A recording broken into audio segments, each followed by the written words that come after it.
Hola Sportifiers, kali ini gue mau bahas tentang match kemarin dan sedikit flashback.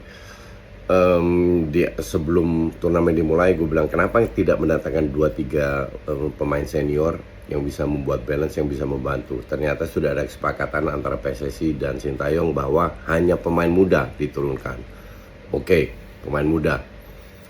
Habis itu gue berpikir ya kalau gitu ya gue nggak ada ekspektasi mau lolos final dan lain-lain. Hanya Sintayong yang punya target yaitu masuk ke final, which is fair enough. Oke, melihat perkembangan kita di di timnas harusnya nggak usah juara final dulu lah.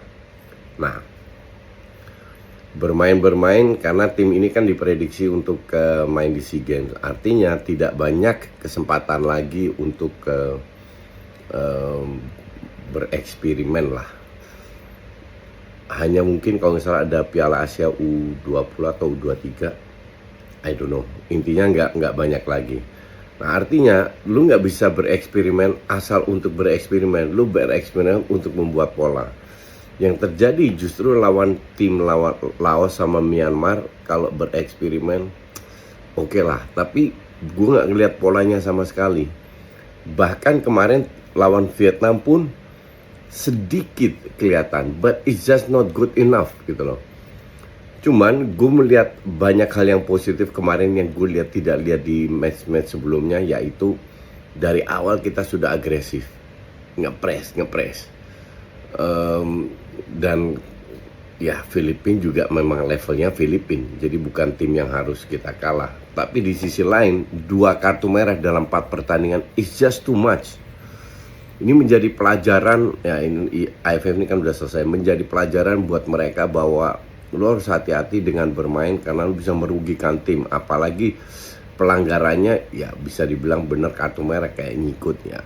Ini masalah mengontrol lah, mengontrol emosinya biar kedepannya tidak terulang lagi karena lo merugikan tim. Kalau gue lihat statistiknya itu ya kita itu praktis imbang, mereka dapat gol dari penalti dan kita dapat beberapa peluang juga, ya sayangnya kurang beruntung lah. Cuman dari segala segala kekurangan yang gue lihat, ada beberapa hal yang positif yang bisa kita bawa ke depan.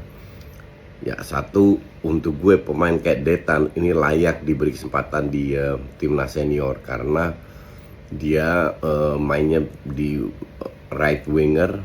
Di situ posisi yang selalu masih dicari sama Sintayong, layak diberi kesempatan. Kedua, Donitri. Ini pemain masih muda tapi ya gue ngelihat Donitri ini kayak Rizky Ridho berapa tahun yang lalu. Tampil kalem, santai, nggak neko-neko melakukan harus apa yang dia lakukan. Nah, sama Arkan Fikri ini kan gue dengar banyak hal yang positif dari teman-teman gue yang nonton Liga 1. Cuman kemarin itu ya fighting spiritnya luar biasa, hanya dia harus lebih bermain, lebih mengontrol pertandingan. Dia dalam satu turnamen ini kemarin dia lumayan bagus, lebih bermain sangat agresif tapi kurang mengontrol pertandingan. Composure itu harus lebih diberikan dalam permainannya sehingga dia bisa punya nilai tambah. Tapi kita move on, kita lihat fokus ke kualifikasi Piala Dunia. Oke, itu dulu. Thanks for watching. Halo, Sportifier, salam olahraga. Nyimak kembali kegagalan yang dialami oleh tim nasional Indonesia di ajang Piala AFF atau Asian Cup Championship 2024 setelah kalah melawan Filipina 1-0 di pertandingan terakhir Grup B. Sudah pasti mengecewakan kita semua. Indonesia yang diharapkan bisa berbuat banyak di pentas Piala AFF tahun ini ternyata lagi-lagi harus menelan kegagalan, ya. Upaya Indonesia atau harapan Indonesia untuk bisa meraih juara pertama kalinya di ajang ini dipastikan sirna, ya. Jangankan untuk juara, melaju ke semifinal saja Indonesia tidak sanggup. Dan ini menjadi kegagalan kelima sepanjang keikutsertaan Indonesia di ajang Piala AFF. Kegagalan kelima melangkah ke babak semifinal. Namun kegagalan tahun ini lebih menyakitkan dan mengingatkan kita pada kegagalan serupa di tahun 2014 ketika kita atau Indonesia kalah dari Filipina 0-4 ketika itu, dan Indonesia tidak lolos ke babak semifinal. Dan kejadian itu terulang lagi di tahun ini. Kegagalan sepertinya, ya, kegagalan timnas Indonesia di Piala AFF kali ini sepertinya memang sudah bisa ditebak sejak awal. Pertama, ketika PSSI hanya mengirim pemain-pemain muda di pentas ini, ya, dengan persiapan yang minim, dengan materi pemain yang juga masih minim jam terbang, rasanya memang sulit, ya, bagi timnas Indonesia untuk berbuat lebih banyak lagi. Di sisi lain, pelatih Sinteyong juga tidak mampu untuk bisa meramu tim ini lebih optimal lagi, ya, karena harapan dia untuk bisa mendatangkan setidaknya 4 sampai 5 pemain naturalisasi juga tidak kesampaian. Hanya Rafael Strijk yang catat sebagai satu-satunya pemain diaspora yang masuk dalam skuad inti di timnas Indonesia. Ketika hanya menghadirkan pemain muda, kemudian persiapan yang mepet, wajar kalau kemudian PSSI tidak berani menerapkan target, ya, tidak berani menetapkan target, ngambang targetnya. Untuk mengatakan ke final saja berat, ya, apalagi juara, ya. Kalau saya sih bisa memahami kenapa kemudian PSSI tidak berani memberikan target tinggi-tinggi kepada tim ini, ya karena itu tadi. Karena tim ini diperkuat hanya oleh pemain-pemain muda. Ya. Mungkin beda ceritanya kalau Indonesia turun dengan materi terbaiknya seperti yang ditampilkan di ajang kualifikasi Piala Dunia 2026 zona Asia, di mana Indonesia pada saat ini sudah masuk di persaingan round 3 dan masih berpeluang untuk bisa lolos langsung, ya, atau minimal bisa tetap bersaing hingga ke putaran keempat, ya, karena memang penampilan yang disajikan oleh timnas Indonesia yang mayoritas berisikan pemain-pemain naturalisasi itu lebih menjanjikan, ya, lebih menjanjikan. Apalagi setelah Indonesia kemarin berhasil menaklukkan Arab Saudi, ya, dengan skor 2-0 di Jakarta. Nah, timnas Piala AFF kita tahu berbeda, ya, berbeda. Ketika perbedaan itu kita ketahui sejak akan dimulainya Piala AFF 2024 ini, keraguan itu pun muncul, ya. Apakah tim ini bisa bersaing sampai ke final? Dan faktanya memang tidak bisa, ya. Jangankan untuk ke final, ke semifinal aja Indonesia tidak bisa. Pemain-pemain muda dalam turnamen ini hanya mendapatkan pengalaman bermain saja, ya. Karena di sisi lain, negara-negara ASEAN lainnya ternyata tampil atau menurunkan tim terbaik mereka, ya. Vietnam, Filipina, kemudian juga di grup A, Thailand, Singapura, itu betul-betul serius di Piala AFF kali ini. Sementara negara-negara lainnya, ya, yang bersaing baik di grup A maupun di grup B, negara-negara yang notabene selama ini mudah dikalahkan oleh Indonesia seperti Myanmar, Laos, atau Filipina, ya ternyata juga mengalami peningkatan yang sangat pesat, Ya, wajar kalau kemudian Indonesia hanya menang 1-0 ketika menghadapi Myanmar.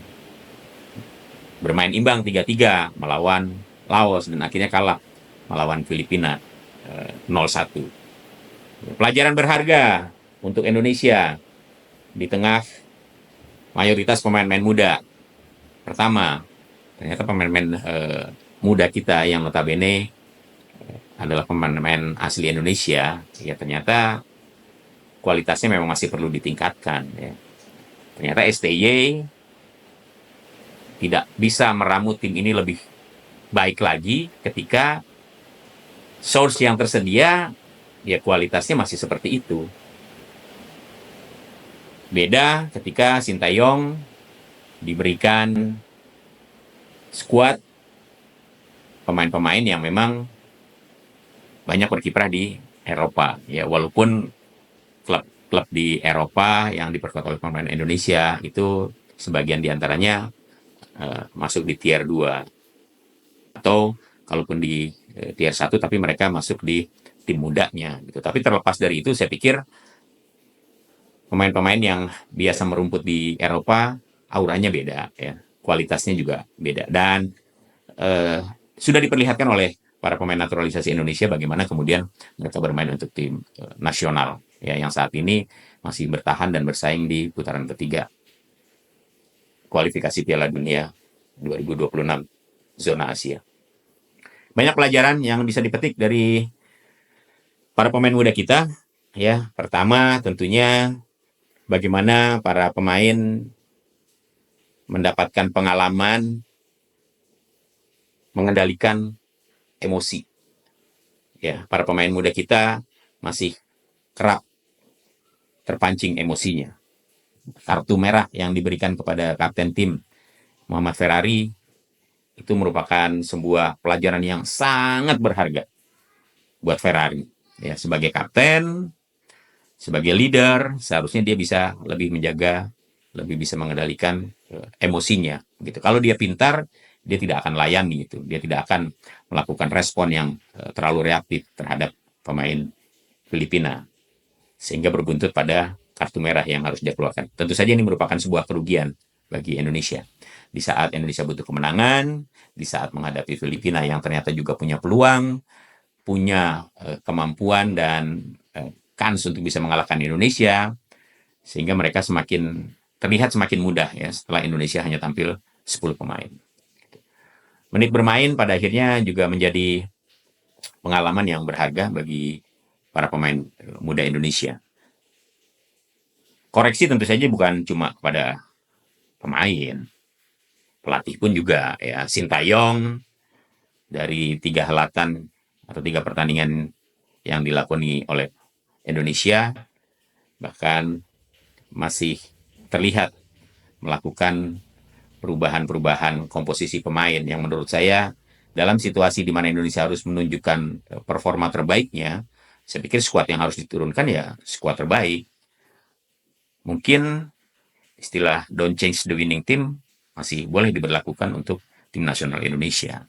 Ya, ketika pemain-pemain tampil optimal, tampil baik, ya itulah yang sejatinya dipertahankan untuk menghadapi pertandingan berikutnya.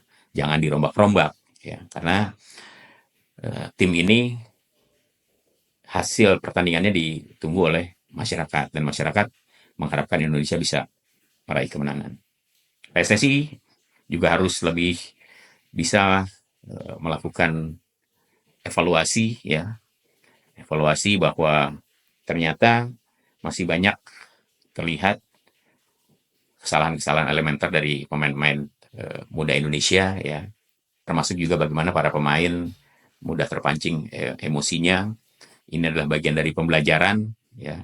Mereka digembleng di kompetisi lokal di liga. Seharusnya liga juga harus betul-betul bisa meningkatkan kualitasnya ya sehingga para pemain betul-betul tahu ketika mereka dipanggil ke tim nasional maka mereka tidak bisa lagi bersikap sembarangan, bersikap semena-mena ya. Mereka harus lebih profesional tampil, harus lebih mampu mengendalikan emosinya. So, Piala AFF sudah berakhir buat Indonesia, nggak perlu juga disesalkan. Kita boleh kecewa, ya.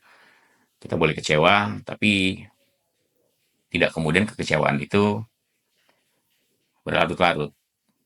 Indonesia masih tetap memiliki tim nasional, dan saat ini harapan yang tentunya ditunggu oleh masyarakat adalah bagaimana kiprah atau kelanjutan dari timnas Indonesia di lanjutan kualifikasi Piala Dunia 2026 round 3 zona Asia. Indonesia masih akan menghadapi pertandingan-pertandingan penting melawan Australia, melawan Bahrain, menghadapi Cina, dan juga menghadapi Jepang. Kita berharap gagal di Piala AFF bisa dibayar tuntas oleh tim nasional Indonesia di ajang kualifikasi Piala Dunia 2026 round 3. Ya, ada pelajaran yang bisa dipetik dari Piala AFF ini. Ayo PSSI segera lakukan evaluasi.